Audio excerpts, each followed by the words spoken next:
Good morning, everyone. Feel very welcome to my presentation. Let me just introduce myself. My name is Cesar Ramirez, and I am a trademark solicitor. And this morning, I am going to give you an overview of what I do, and I have chosen a particular topic, and that's called trade dress. So, it tastes like, it smells like, and it looks like, but it's not the same thing. I'll be addressing three main points in my presentation. The first one will be what I mean by trade dress, what the subject matter is, and the definition of that. And I'll give you several examples along the course. And in my second point, I would like to talk about the different actions that we may take to stop trade dress infringement. And finally, in my third point, I'll be looking at why we actually protect trade dress and why it's actually important and relevant to the public. So, moving on to my first point, the subject matter, what trade dress is. Trade dress, briefly, is the general appearance or the visual appearance of a particular product. So, to illustrate my point, I will be looking at three different examples of trade dress. The first one will be the configuration of a product.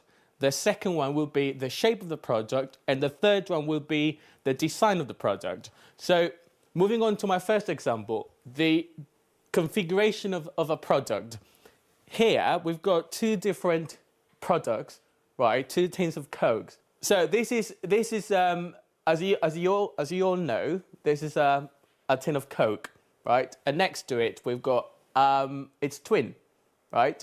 And what I mean by trade dress is basically the copying or imitation of certain characteristics of an original product and used on a different product to actually make it look like the same product. In this case, for example, we've got the color, right, which is red, the graphics, the script is very similar, Coke to cola, and also the use of commonplace words. In this case, cola, Coke, Coca-Cola, and cola or classic cola. Cola is a generic word which can be used by all traders. Moving on to my second example, this concerns the shape of the product. In this case, we've got some Head and Shoulders shampoo. In this case, right, the shape of the product, the general appearance of the product has been copied.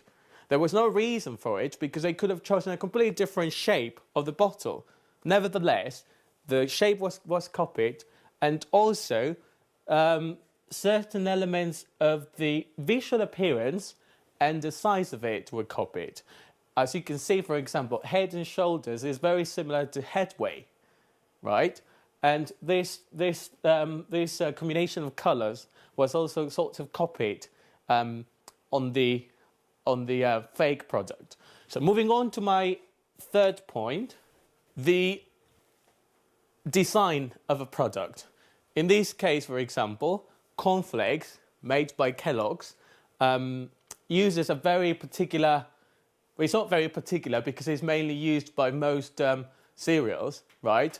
Nevertheless, the sort of graphic configuration, the arrangement of the colours, and certain patterns within the design of cornflakes were copied.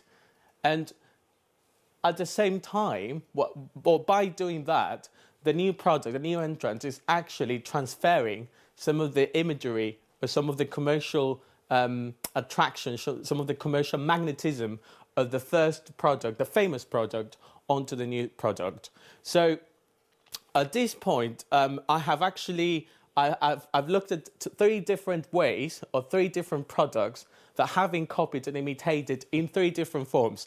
The first one was the configuration, then the shape, and then the design of a product.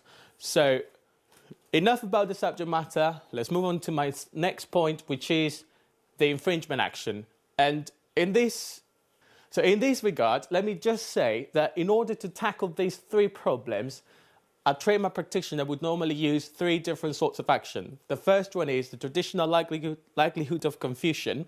The second one is the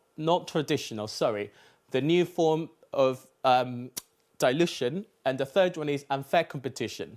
The first one I've mentioned, confusion, is normally a bit rather limited because it does not cover instances where to prove confusion, consumer confusion, will be very difficult. As you can see, the names are different. So a case for confusion will be very difficult to prove because the name of the product, the name of the brand is not actually used. It's very intelligent. They actually use just the configuration, but not the name. And as you can see, the name of the new product is actually predominantly displayed. So instances of confusion will be dispelled. The second action, which is dilution, is a more complicated one, but suffice to say at this point that it is normally used when there is some damage, not to the public as in the form of confusion, but it's damage to the mark itself, to the brand itself, when the general in commercial magnetism of the brand will be diminished or will be damaged by the use of a similar or identical trade dress on a competitor's product, on a similar product, or an identical product. And the third action, which I believe is the best and most effective way to tackle this problem, is unfair competition. And unfair competition will provide us with a remedy if we can prove that the elements that are being copied, let me just go back a bit. If the elements that are being copied are not functional or generic, then we may have an action. In this case, for example, we could argue that this is functional and it just makes easier to handle the bottle of shampoo. And possibly you may also argue that the shape of the tin of Coke is actually functional and generic because it makes easier to drink a tin of Coke like that as opposed to, having a different shape. So if we can prove that the elements we're actually claiming protection on are not functional, then we may have redress through an action of unfair competition. So moving on to my last point, let me just say a few words about why we're interested in protecting trade dress. And at this point, there are three main interests. The first one is the investment of the trader, in this case, the owner of Coca-Cola, the Kellogg's company, and the owner of the Head and Shoulder company. They invest in not only advertising, but developing other products. And they're obviously interested in preserving this commercial magnetism, which they actually develop through advertising. The second interest, which I believe is the most important one, the keystone, is a public interest.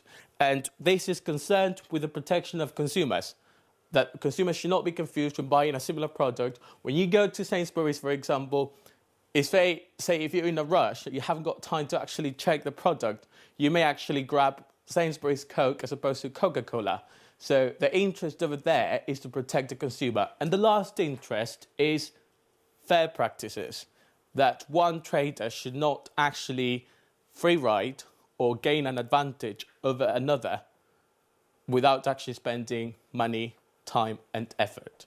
So to summarize what we've looked at the definition of a trade dress, and to illustrate my definition, I gave you three different examples. And the second point we looked at was the three different actions that we can actually invoke to get protection. And the third one was the different interests at stake when protecting trade dress. I trust that you have got a very clear insight into what I do regarding trademark infringement actions, in particular trade dress. I am very happy to take any questions, and thank you very much for listening.